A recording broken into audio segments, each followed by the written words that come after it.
It's, oh, gosh, I guess I should do a voice warm up before I make these videos. Um, I just woke up and I am painting my rocks and drinking my coffee. And I've been wondering if I should just like my Etsy site, just try to keep this channel more focused, but I think it's kind of my junk bin for thoughts. So instead of writing in a journal, I'm just creating videos. But I've been thinking a lot about collage and archiving, and when other people create things. For example, if you followed any collage artists in the early 80s, usually they'd take commercial print ads from the 1950s and 60s, and there's this idea, it's called kitsch, and I think it was a German idea. I need to look into that more. It's just one of those ideas that we generally know without deeply knowing. It's KITSCH, kitsch. So I've been wondering, and I tell my husband this for like the past 10 years, we've been talking about this decade for both of us. I mean, we take people and their feelings seriously, or we try to, and we try to take our own feelings not too seriously, but enough to get by day to day. But between us, we both wonder, what is this decade going to look like to all of us through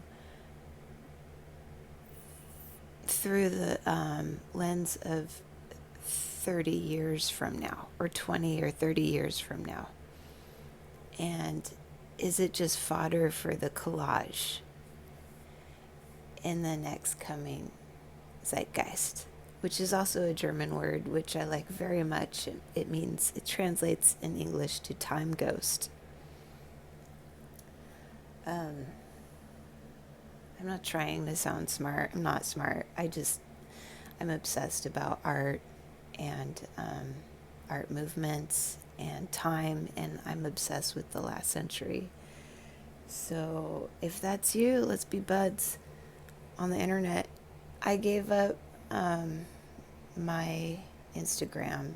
It was hurting my mind, and it was all good stuff, but I could see what I always knew was that there's so much gorgeous talent, and it was being unseen and unexpressed until we had these electronic mood boards called Instagram, Facebook, Pinterest, Tumblr, and you can see all of the unexpressed. Well, it's expressed in their homes and in their local communities, but past that, none of us could see it, because how many artists going to work full-time or even part-time and living and working out of their homes or garages get the exposure to the wider world? And that's what Instagram meant to me, and that's why I stayed so long using it. Once I realized that I'd been using the dang thing for 15 years, I'm like, okay, it's time to go. And plus, I need that time to devote to other things. And where I'm at in my arts career, I'm not known, and that's fine. I do want to sell my art, but I'm not looking for a lot of advice on that. I've always taken way too much time to consider everything in my life, and that's worked in my favor. So I'm going to continue with that theme and just, except for this channel, of course, I'm continuing to be as private as I can manage for Sagittarius. We all know Sagittarius likes to take the stage and be an entertainer, and that doesn't bother me. I'm fine with being a Sagittarius. Love my Sagittarius friends. Let's talk about art history and German expressionism. Let's not be ashamed of our stutters. Yeah, it's good morning. I love summer. Summer just juices me up. I get stoked in the summertime.